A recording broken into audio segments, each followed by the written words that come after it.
This is a song called Like Water.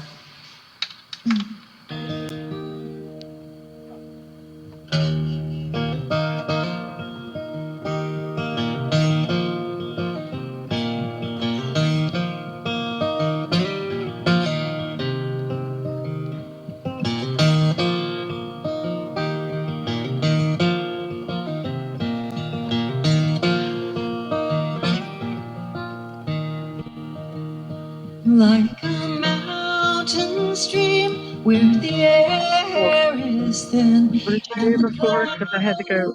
Dancing on your like a sudden rain on a Texas night when you catch your breath and can't speak. You are like water to me when the ground is bare and dry. When the rains come, it's easy to see that you are like water to me.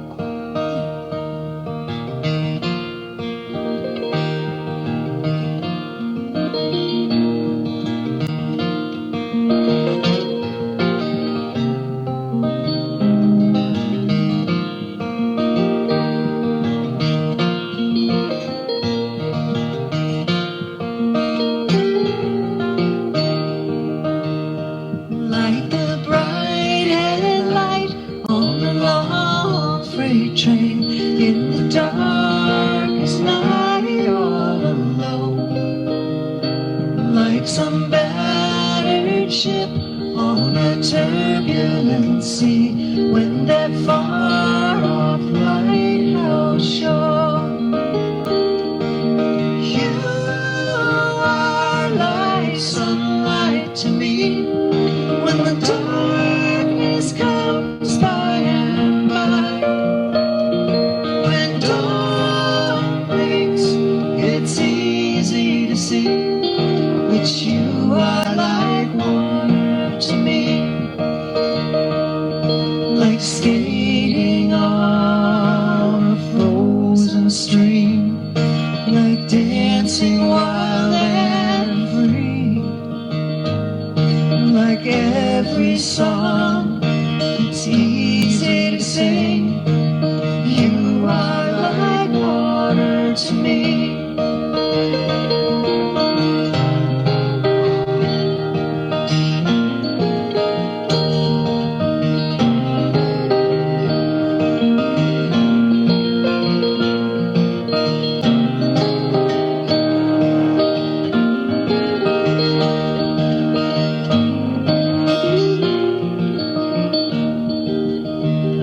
Like a mountain stream where the air is thin and the clouds are dancing on your cheek. Like a sudden rain on a Texas night when you catch your breath and can't speak. Like a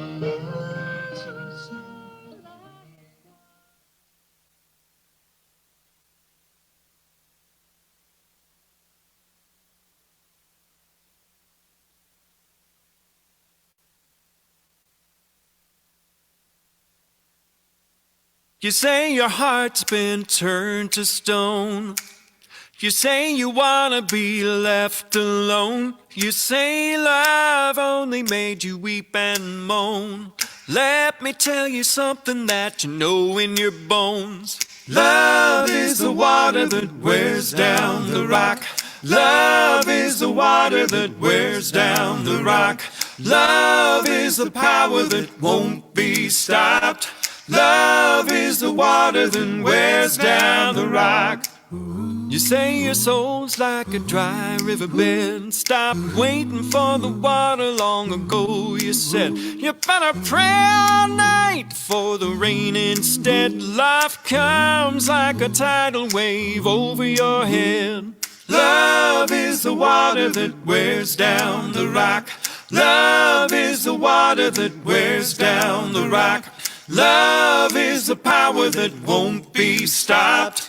Love is the water that wears down the rock. You say waiting for love takes too long. Dulls a sharp mind, weakens a strong. Well, you may be right, but you may be wrong, 'cause love can make a mountain come tumbling down. Love is the water that wears down the rock. Love is the water that wears down the rock. Love is the power that won't be stopped. Love is the water that wears down the rock. The river washes over every woman and man, feet in the gravel and mud in your hands. Nothing can stand against love's command. Every boulder turns into a grain of sand. Love is the water that wears down the rock. Love is the water that wears down the rock.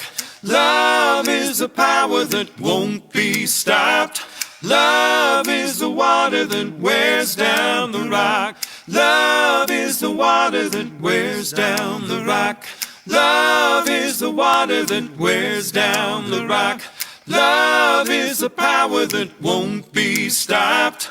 Love is the water that wears down the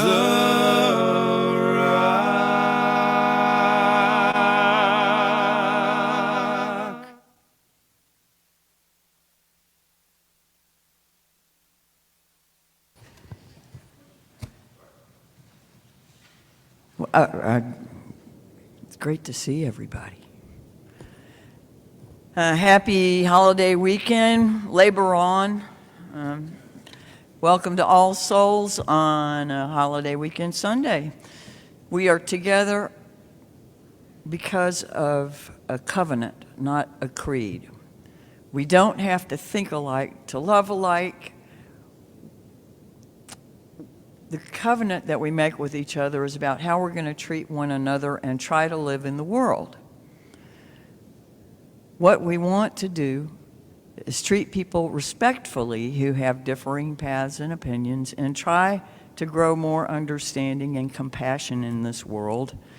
Does not mean that we won't stand up when standing up needs to be done, and we will often stand in solidarity with people who might otherwise be marginalized. This community welcomes all who want to be here in a spirit of mutual respect. So to that end, whoever you are, whatever your age, race, origin, orientation, background, status, ability, identity, if you care to be here with us, you are welcome. Do we have an announcement that needs to be made or no? Okay, we are trying something new. We used to front load these with a lot of talk. And if there's one thing that we need to lift up in particular, we will still probably have that announcement each Sunday. But we've gone back to printing them so that we don't take up as much time in the service. I need to turn this off. Okay, that's a good idea. You can silence your phones, if you will. And sit back, let the pew hold you up. Take a couple of comfortable breaths. Try to let your head be where your feet are. And let us enter the spirit of worship, which means elevating and contemplating matters of worth.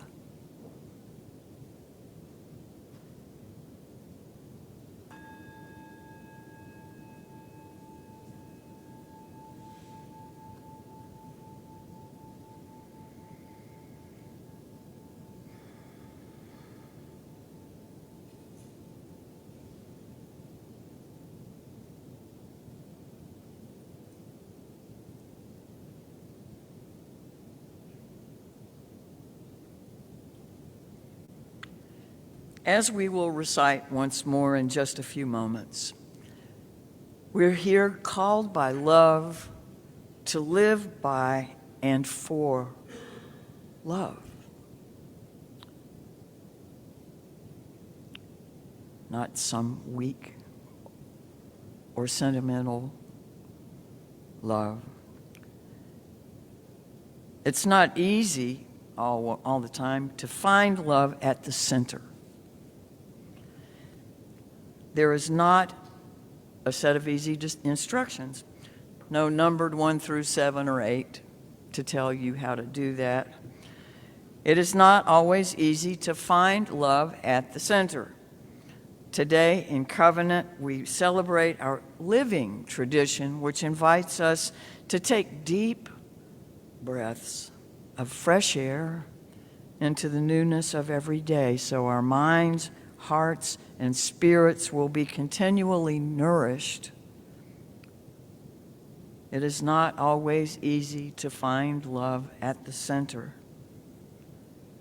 So for today, we gather in covenant to celebrate the reality that love is at the center of our beings. And that love will guide us if we are open ourselves to the challenges which love requires of us. May we accept this challenge with dignity and grace. Choir, you want to sing our first little ditty?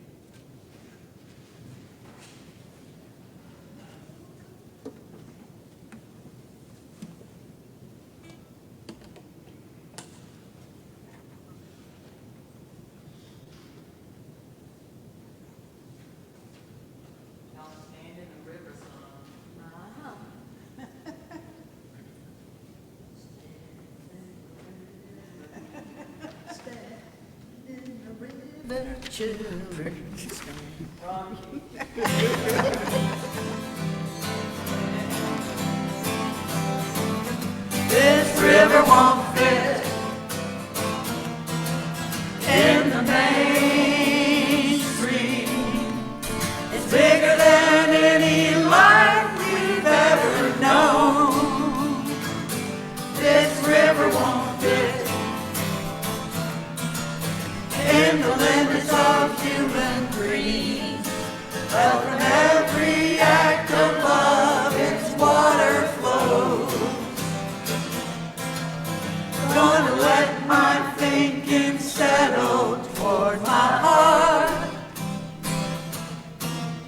Gonna let my fear turn into faith when I see the light come up from my own dark. Oh no, no, you can't make sense of it. 'Cause the fact is, this river won't fit.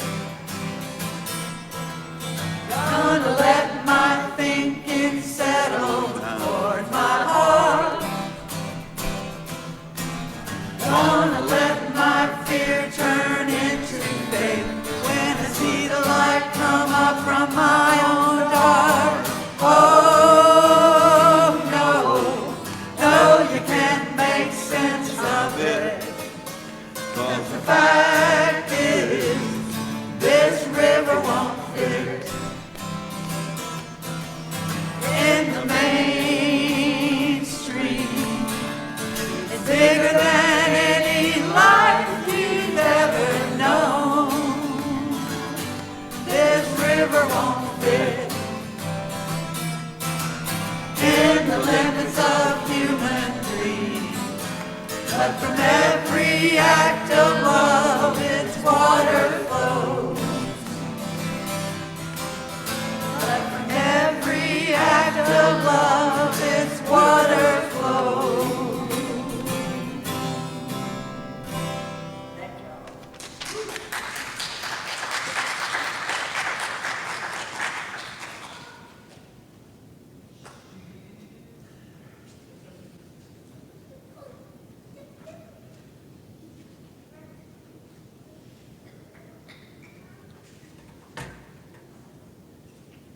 All right. Who, if anybody, would like to help me lead the first part of the chalice lighting?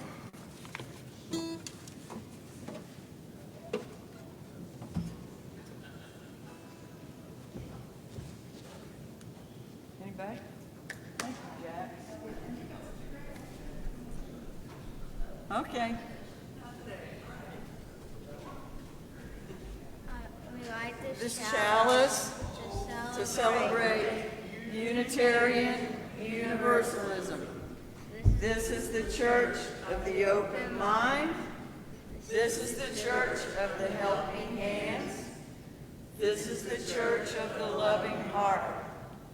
Together, with mind, hands, and heart, we care for the earth and for each other.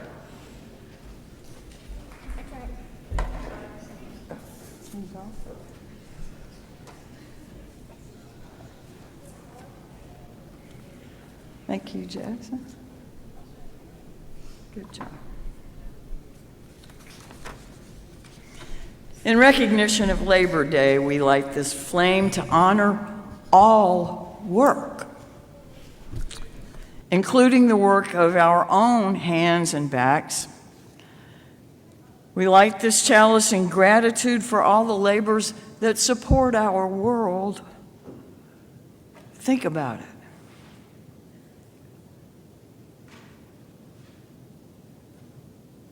It's really kind of astounding, all the labor that goes into all of the things that happen on this planet. We light the chalice for all those who boldly continue to work for justice and equity and peace. We light our chalice this morning, inviting the spirit of life and love and the warmth of community to illuminate our hearts and the spaces between us. In this sacred time of unfolding, made sacred by our presence. Would you please rise in body or spirit and say with us the unison affirmation?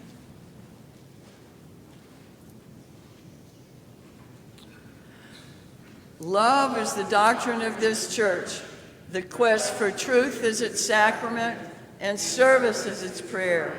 To dwell together in peace, to seek knowledge and freedom, to serve human need, to the end that all souls shall grow into harmony with the sacred. Thus do we covenant with each other. Our opening hymn that I'm asking everybody to sing with us this time, and not just the choir, is Swimming to the Other Side.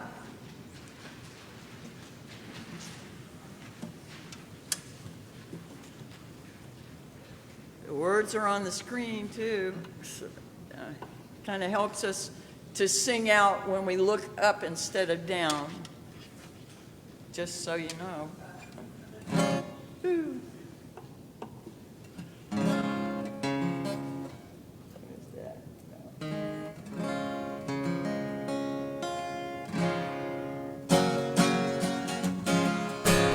Sorry about the tuning. We are living in the great big paper. We are washed by the very same rain.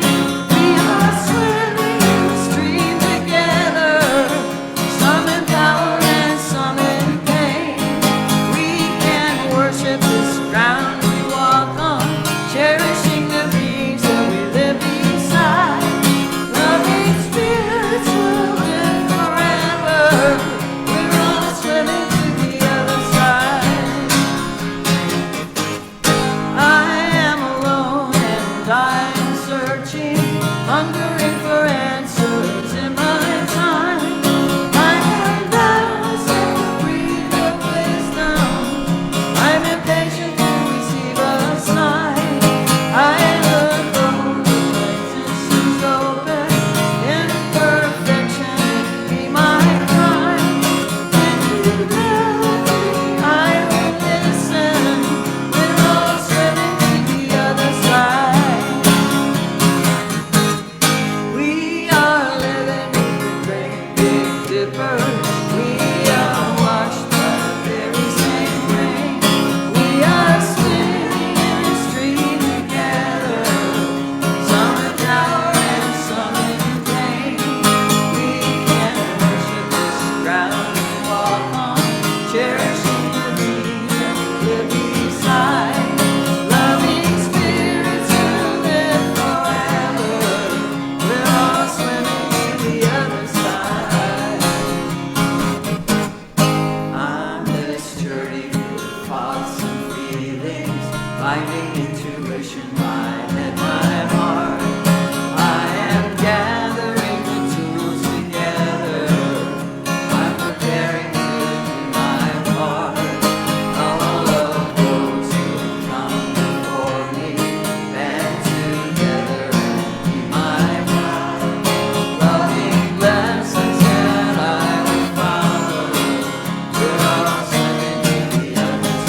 Once, two frogs were hopping through the forest when they accidentally hopped into a big churn of cream.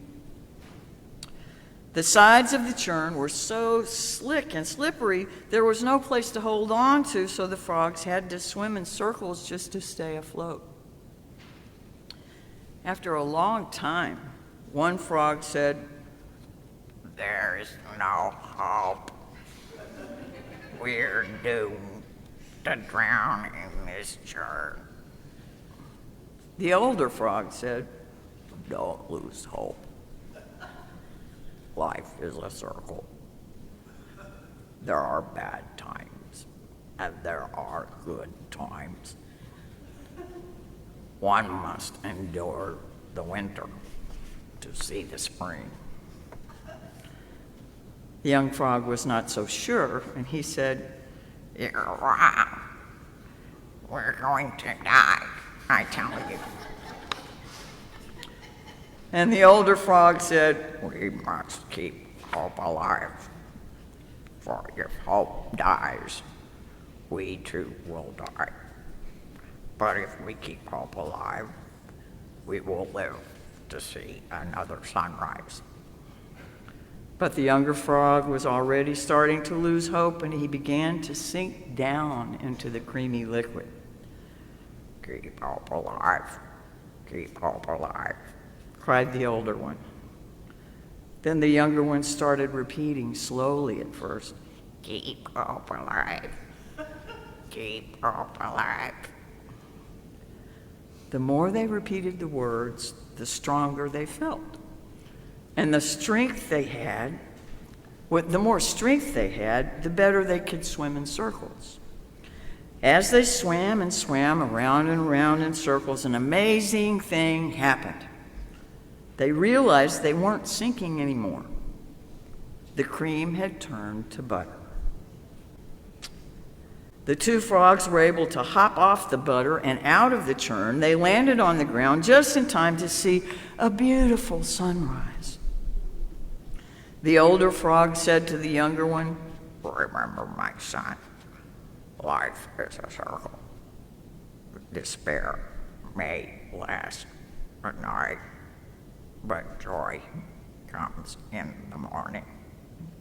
And the two frogs hopped away into the woods.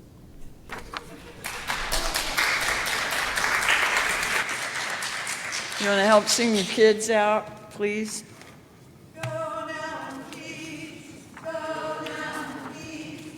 May the spirit of love surround you everywhere, everywhere you may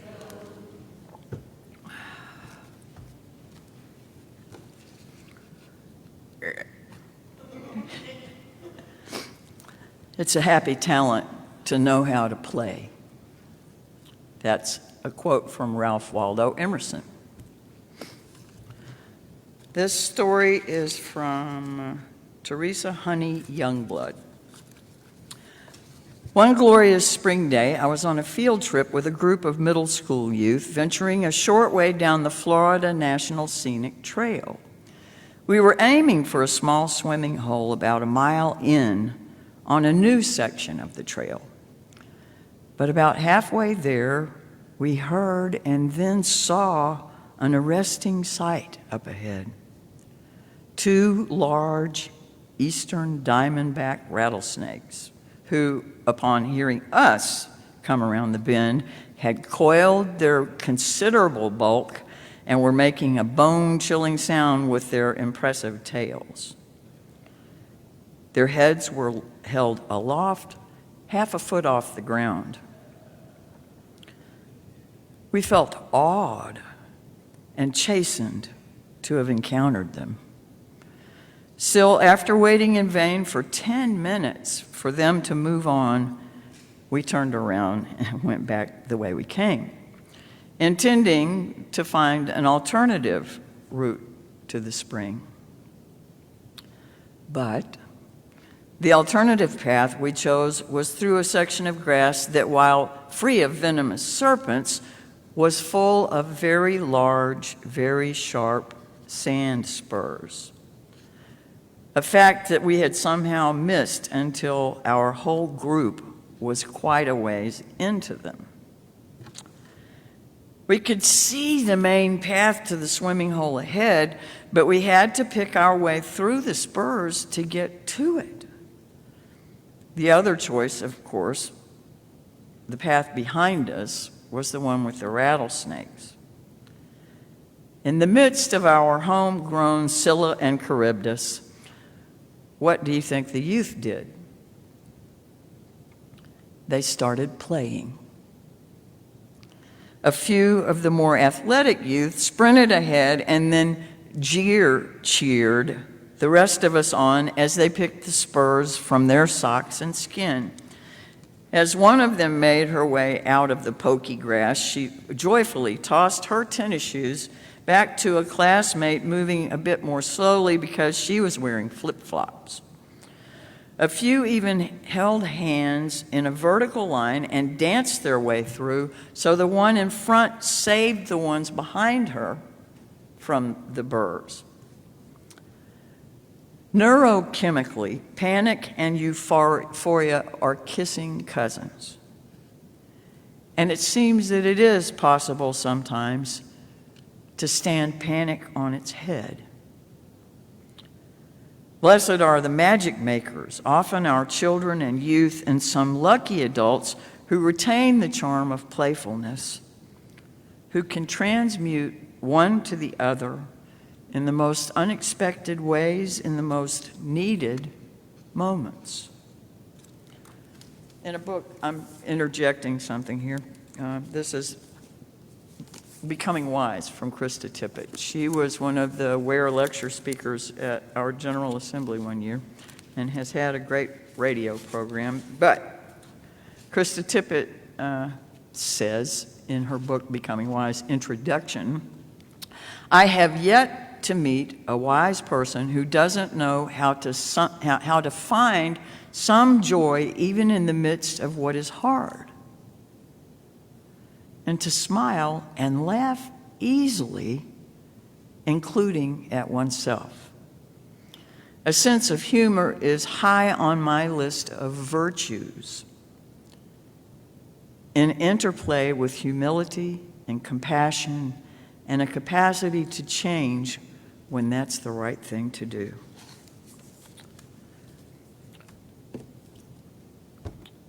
Holy wholeness, source of spirit of love and life, thank you for mirth, for merrymaking, for jokes and laughter and silliness that can sometimes carry us through challenging circumstances. Help us to not forget that playfulness is one of your favorite tools.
blew into my side,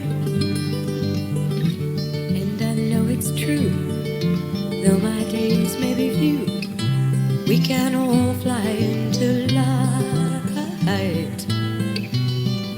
Just today, with the wind and my thoughts at play,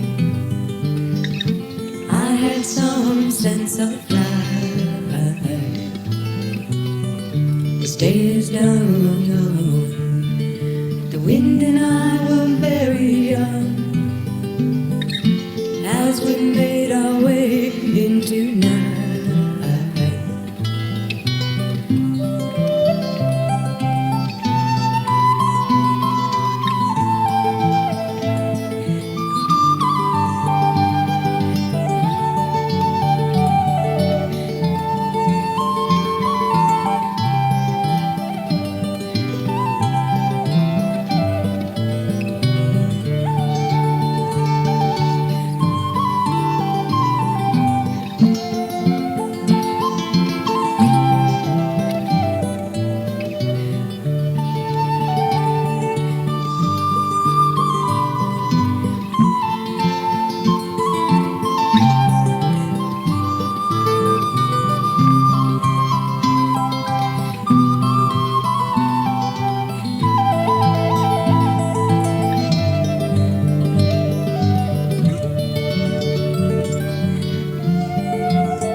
Just today, with the wind and my thoughts at play,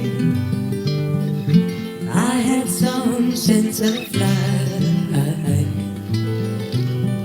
This day is done. The wind and I were very young as we made our way into night.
Part of my morning routine is to sip on a cup of coffee while I delete 40-plus emails that have come from campaign fundraising sources that have come since I went to sleep, because before I go to sleep, I delete all the ones that are there to that point. Anyway,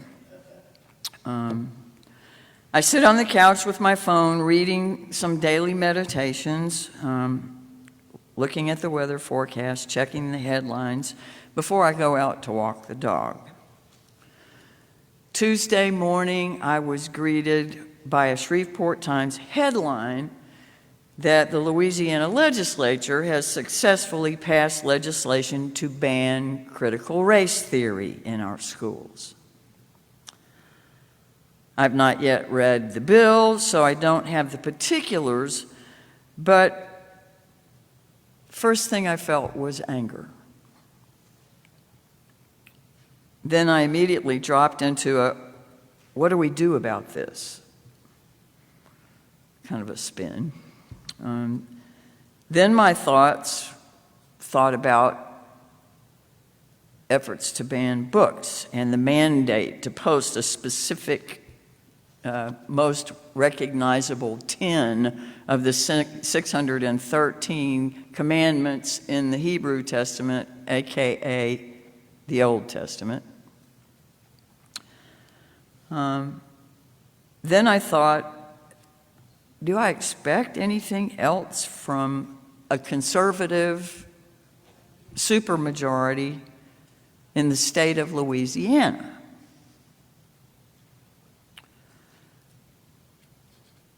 Now, while I went ahead and labeled today's message with the grammatically correct wording of the water in which we are swimming, and I guess that might be the language that would be preferred by David Foster Wallace, the Pulitzer Prize-winning American novelist, short story writer, essayist, and university professor of English and creative writing, who gave a noted speech in which he said, "There are these two young fish swimming along. They happen to meet an older fish swimming the other way, who nods at them and says, 'Morning, boys, how's the water?' And the two young fish swim on a bit. Then eventually one of them looks at the other and says, 'What the hell is water?' Later in the speech, however, I found that Mr. Foster Wallace used a dangling preposition of his own. So the actual expression that I hear most often in the South to reference this idea includes a conjunction, a G dropping, and a dangling preposition, which changes that apparently more colloquially accurate expression to the water we're swimming in. I'm glad we got that out of the way. The water that is Louisiana, any town, Louisiana, this shirt can be read a lot of ways.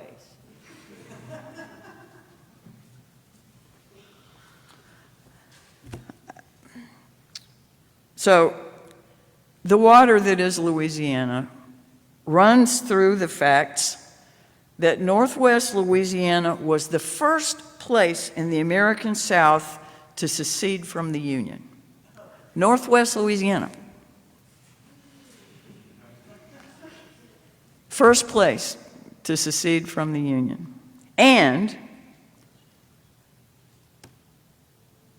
after Abraham Lincoln was elected president, and Shreveport, it was the first to secede after Lincoln was elected president, and it was the last to surrender. First out, last back.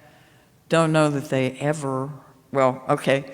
When the vote to secede happened, it was a divided state. Not everybody was for that.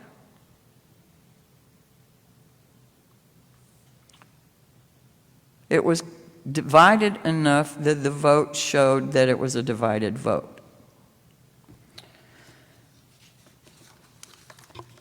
Slavery existed in Louisiana from the French colonial period of 1682 to 1762 and lasted until the end of the Civil War, at which time it was displaced by sharecropping, which lasted until the 1950s.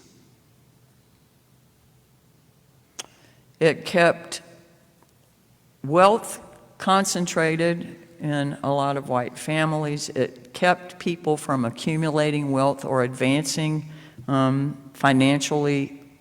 There were rules that were still applied to sharecropping. I had lunch with Tawin this week, and across from me was sitting a woman who was talking about before she went to school, she had to go pick cotton and put it in her mother's sack because she was too small to carry her own. I remember seeing that growing up. Anyway, my next thought about the water that we're swimming in and being in this conservative state was this water is full of sharks. I once saw a cartoon drawing that had a little fishbowl on it, and in the fishbowl were two fish. And one of the fish said to the other one, "From now on, stay out of my life." We hear that the world is getting smaller. I mean, it is. It's all right in the palm of your hand most of the time. Any place you go, it's in your purse, it's in your pocket, it's right there.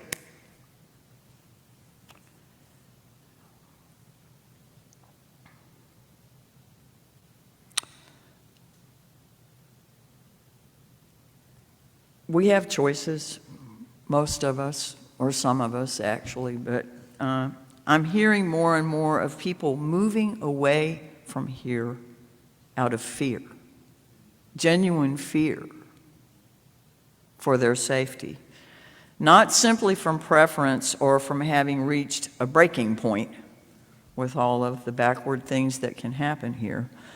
So it is possible, depending on reactions to current and future political forces, that we may begin to find like-minded individuals keeping lower profiles. But if we choose to stay here, or if we have no choice but to stay here, we do well to keep in our awareness the shark factor. Now, admittedly, I took this metaphor a bit overboard and went to the internet asking, what is one to do if one finds oneself swimming in shark-infested waters? These are the things they told us. If you're surrounded by sharks, you should try to remain calm. And keep these things in mind, the first of which is stay calm. Remain calm. And keep the shark in sight. Maintain eye contact and turn with the shark as it circles you. I don't know how long you can hold your breath. Snorkels help, I guess. But, stay vertical. Maintain a vertical posture. Keep your distance. Stay with your group and stay close enough together with the next individual so that the shark doesn't have room to swim between you.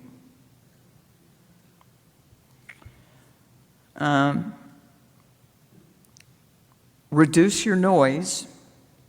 Stop any activities that make noise. So if you have on a scuba tank, don't breathe. Back up. If a shark is coming up to you quickly, back up against something nearby. Now, if you're in the middle of the ocean, I have no idea what might be nearby. I'm probably another shark. But, use nearby objects if there are objects nearby, like a surfboard or a fishing spear. Use them to strike the shark's eye and gills. I guess these are the tender spots. And if you're attacked, defend yourself by striking the shark's eyes, nose, and gills. But don't play dead.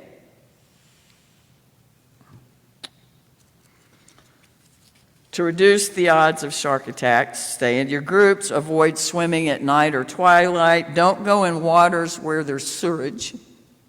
I know I need to remind y'all of that one. Huh? Avoid waters used for fishing, and avoid entering the water if you're bleeding in any form, and don't wear shiny jewelry. Well,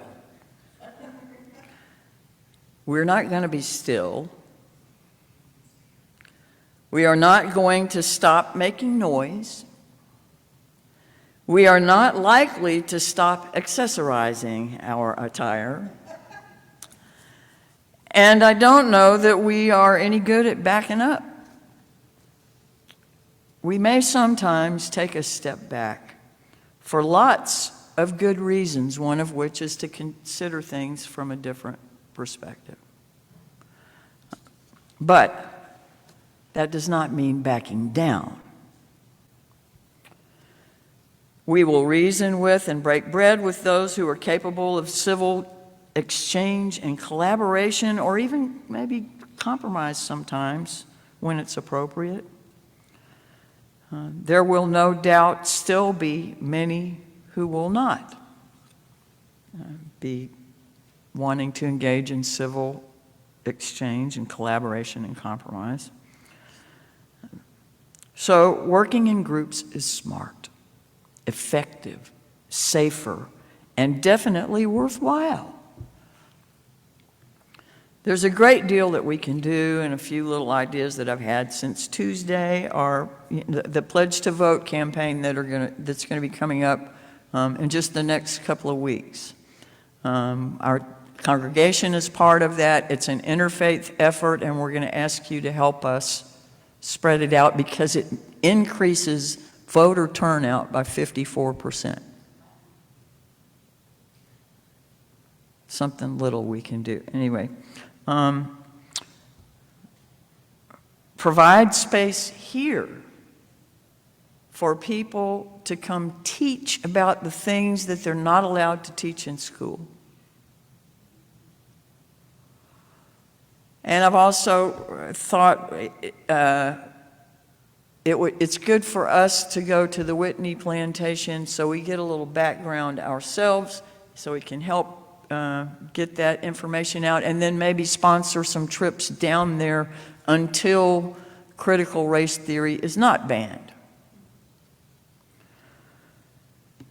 Educate ourselves on all the topics that aren't going to be taught if people follow these instructions. And then do what we can to help younger people learn that as well, and stay interested in it.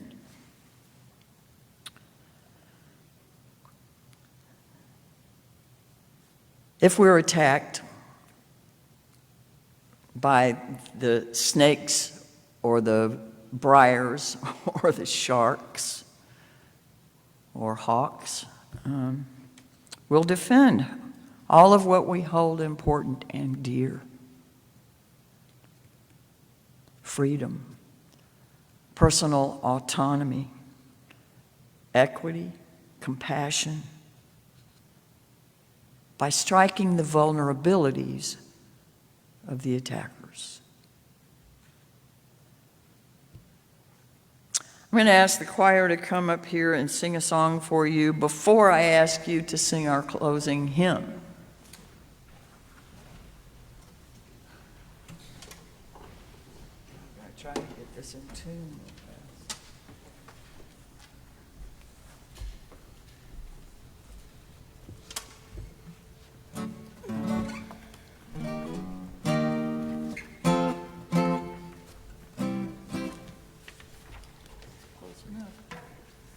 Excuse me, Bobby.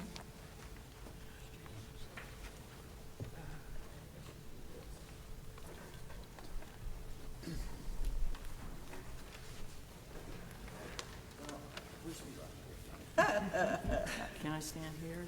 Why don't you stand here? Well, I can't. Move it over. Bring it up with you.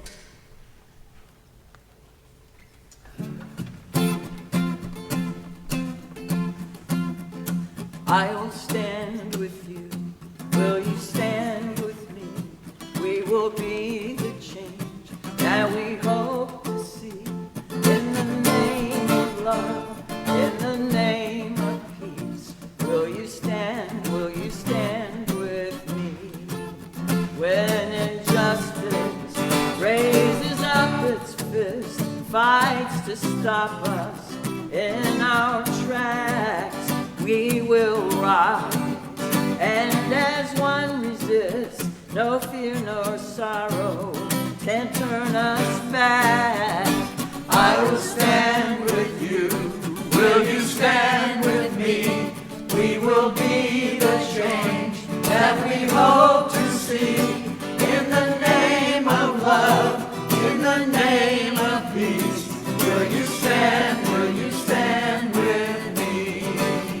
When pain and hatred churn up angry noise, try to shout down our freedom song, we will rise. We will rise and ever strong. I will stand with you. Will you stand with me? We will be the change that we hope to see. In the name of love, in the name of peace. Will you stand with me? When broken hearts come knocking on our door, lost and hungry and so alone, we will leave. As we have reached before, there is no stranger in this our home. I will stand with you. Will you stand with me? We will be the change that we hope to see.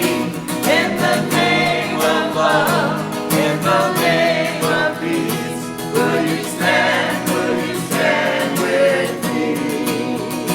I will stand with you. Will you stand with me? We will be the change that we hope to see. In the name of love, in the name of peace. Will you stand with me? In the name of love, in the name of peace. Will you stand with me?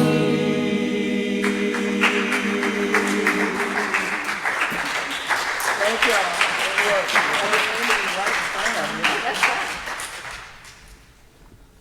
Does that mean yes? All right. Our closing hymn today, and the closing reading, I will admit, is a little longer than usual. So you will want to sit back down after our closing hymn. And then you will want to stay for the vegan potluck down the hall. It's okay if you didn't bring any food. I brought store-bought plant-based ice cream. So even if you're not really hungry, you can stay and commune with us. Loaves and tofu, right? Instead of loaves and mushes, sorry. There are 2 cards in the back also for just some people that are going through some stuff in the congregation. So they'll be on the counter as you go into the social hall. It'll take some time to sign. That would be great. Rise in body or spirit. We are singing Fire of Commitment.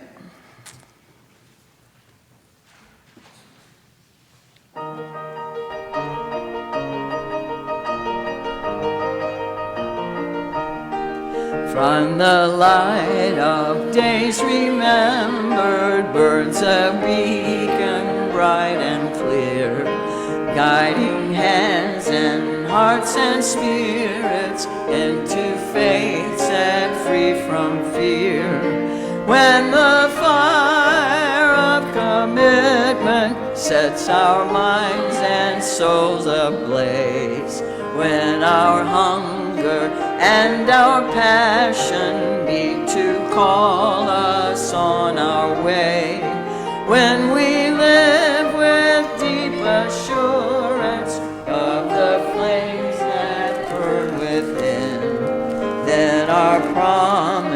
finds fulfillment and the future can begin.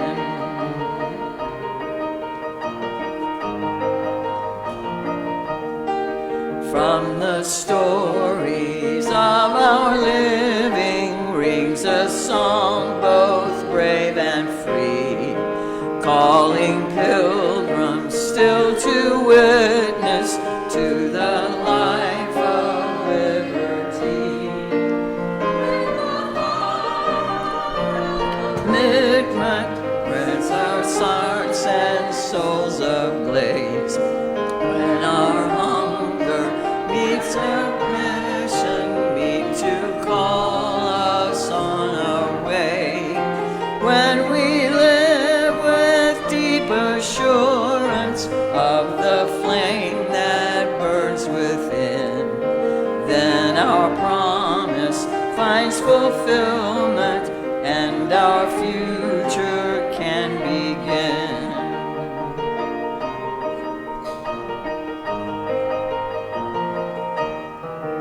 From the dreams of youthful vision comes a new prophetic voice, which demands a deeper justice built by our courageous choice. When the fire of commitment sets our minds and souls ablaze, when our hunger and our passion need to call us with deep assurance of the flame that burns within, then our promise finds fulfillment and the future can begin.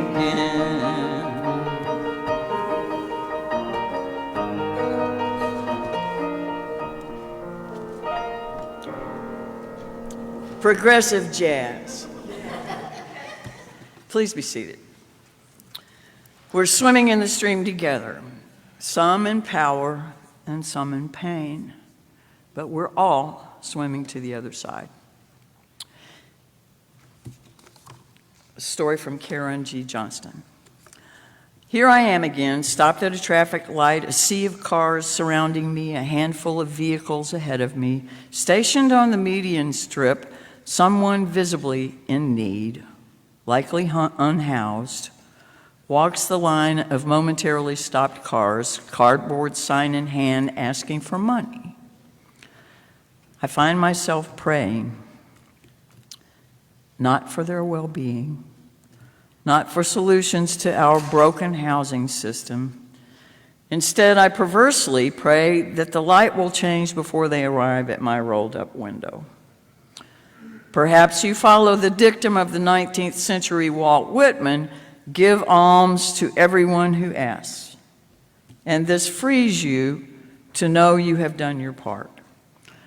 Perhaps because you intentionally support community organizations that provide direct service or address systemic issues, you pass by and experience no unease. Perhaps. Personally, I swim clumsily between these two approaches. I find myself struggling to keep my head above these ethical waters because any liberation must be collective liberation. I know it's critically important to keep at the center of our attentions those most directly, most direly impacted. That being true, I have also come to believe that no matter one's privileged status, at this point in late-stage capitalism and its rot of the social safety net, we are all constantly swimming in a sea of moral injury. No matter our social location, we regularly witness or fail to prevent harm caused by systems not of our making. This causes us to grapple with not only our place in the shadow sides of the interdependent web of all existence, but also the harm we experience. In response, I sometimes turn away, scroll on, numb out. Sometimes I pray for the wrong things. Yet my faith, values, and principles tell me that there is a different option to turn towards. And when I turn towards that sense of complicity, that pain of moral injury, it becomes a message from the interdependent web of all existence.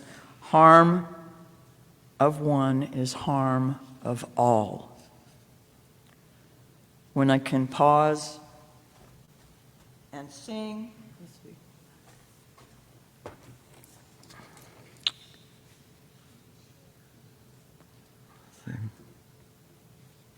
when I can pause, even just for a moment, I can recognize my unease for what it is, not a reason for disconnection or seed of resentment, but a needling hello from the interdependent web of all existence, reminding me of a deep connection with my fellow earthling, a dogged attempt to stir me from the illusion of separation, an abiding call to save me from the false promise of safety by materialistic individualism. When I can position myself to hear this universal and universalist message, I'm better able to know which direction to swim. May it be true that there is a moral arc to the universe. May it be true that when we come together, centering those most harmed, we can bend it towards justice. May we recognize each other as we swim in these roiling waters, being for each other rafts and bridges and islands of respite till we make it to the further shore, till we make it to the other side. Go in peace. Stay.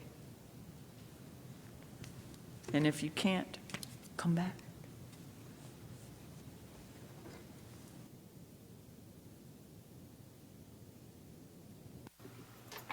One, two, three, four.